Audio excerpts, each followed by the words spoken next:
In the previous video, we talked about the 110 at length, the original flagship SIRT model. We have done some improvements, and we've encapsulated the improvements and called this the 115 model, all right? And the 115 model is a little bit unique. Now, first off, if we compare it to a 110, it's pretty close, but what you can maybe see and notice right here, the 115 comes in a compact version. That's a 115C, and that emulates functional features of a Glock 19 or 23 in the 40 caliber version, okay? So that's actually been very much sought after, particularly a lot of federal agencies and such, to have an actual platform that very much emulates the Glock 19. And I personally shoot a Glock 19, believe it or not, in USPSA competition, so it means a lot to me too. But it also comes, the 115, in a full-size model, right?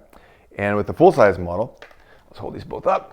It very, very much emulates the same form and function of our 110. Okay. Now you may ask, like, well, why is this called the 110 in the first place? And I'll make another video on that, down here.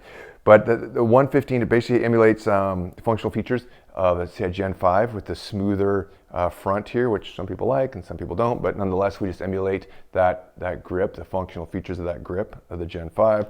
There's a little bit of a cutout port here, which helps locking into holsters, some of the retention holsters. Okay. But the question is, like, why would I spend the extra money on this 115 model? So here's the deal on that. Okay, so the 115 still has a shot indicating laser, and it still has, you can get it with red laser or green laser, like the 110. It only comes in a metal slide. It only comes in a metal slide, so there's not really a performer model on this. The sights are replaceable, all right? Of course, removable mag and all that. But here's where the differences lie. In the back here, there is an option, or place, rather, for a little tool. So it's in there pretty tight. It's in there pretty snug. So you can take, like, the magazine and just sort of pry it out like this, okay? This little tool, if you can see it up here. So this little tool is handy because it can adjust the lasers. The lasers are adjustable in the 110 and the 115, all right? But also right on top here is where you can kind of reach down. It's pretty snug away, the switch. It's really tucked away, the switch, and that turns on the take-up laser. So you take up, you have prep and break. So you have prep and break just like the 110 model, but this is the big difference. Right here, this adjustment port allows for adjustability as to when the take-up laser comes on. It comes on with respect to the trigger pull length. Let me just demo that right here before you have to unpack those words. So if I go righty-tighty right through here, okay, I can turn this, make sure the switch is on. Make sure the switch is on so you don't over-tighten it. Any set screw adjustment always requires a little bit of finesse, okay? This is on.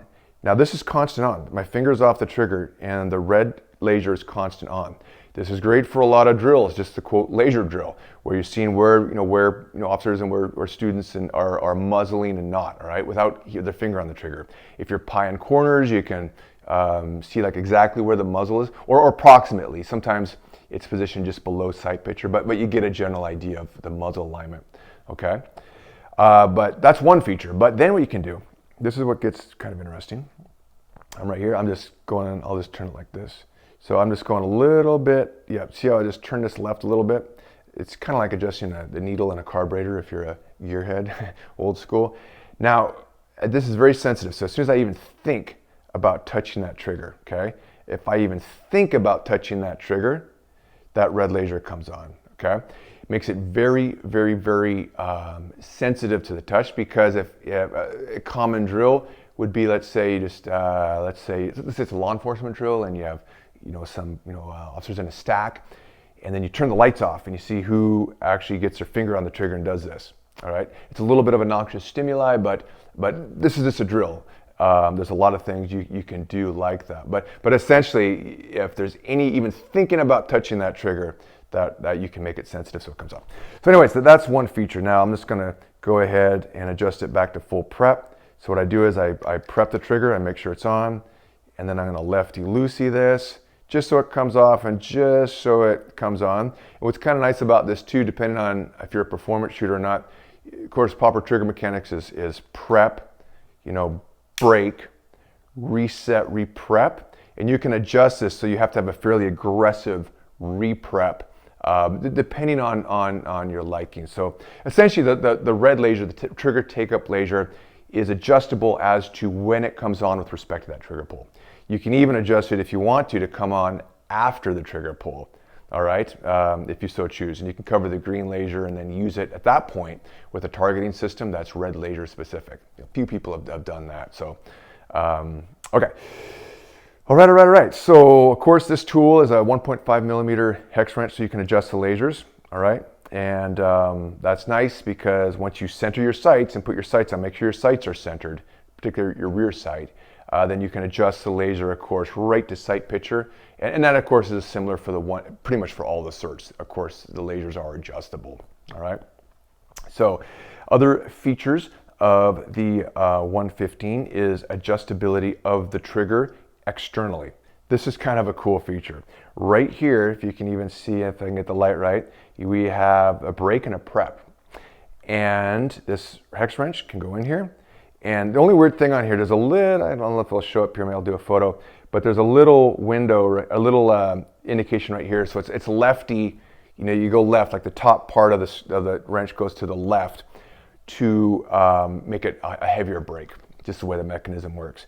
So you can pop your hex wrench in here, and it's any 1.5 millimeter hex wrench, give it some turns and adjust the brake. And there's a significant change you can do in the brake to make it heavier. As far as drills go, it's not a bad idea to use a heavy trigger, do some strong hand, support hand only, and really try to get those dots, not dashes, while keeping the lower red laser substantially on of prep, break, reset for your drills, all right? That really strengthens and isolates your trigger finger and gets it proper for good trigger mechanics, breaking the shot without disturbing the muzzle. Not here to get into training, but just want to kind of dovetail in what the features and benefits are and how that manifests into ultimately training and making you a better pistol shooter. You can go light with this too, just go clockwise, and you can lighten it up. Don't go too, well, if you go too light sometimes, like really light, when you brake, it doesn't quite have the inertia to turn on the green laser. So just be cautious on going, like I'm talking stupid light, like sub 2 pound light, which doesn't really emulate what you do with the Glock, unless you're really making it into some kind of performance, competition only pistol. And adjacent to the brake is the prep, and the prep has some adjustment, but not a great deal, quite frankly. And the prep is just that overall spring of taking that trigger up, which there's a little bit of adjustment there, but it's not nearly as profound as adjusting the brake. The nice thing about the 115 series, though, it is adjustable on the exterior. You don't have to take the slide off to make that adjustment. And then adjacent to that is a battery. Now the nice thing, the battery lasts a shockingly long time. A lot of SIRT owners just say, oh, the battery just doesn't go out, some kind of perpetual motion machine. But it is adjustable with the CR2. Right here you can pry off this pliable lower durometer cap and get at it there. So that is the 115. It really came out nice. I train with my 115C religiously all day, just tucking it in and getting these quick reps, just like these short uncalibrated trainings. It emulates my live fire gun just to a T as far as a Glock 19. It just really came out beautiful. We're really happy with this model. So this begs the question I think I'll do in the next video. Well, should I do a 115 or a 110? Which route should I go?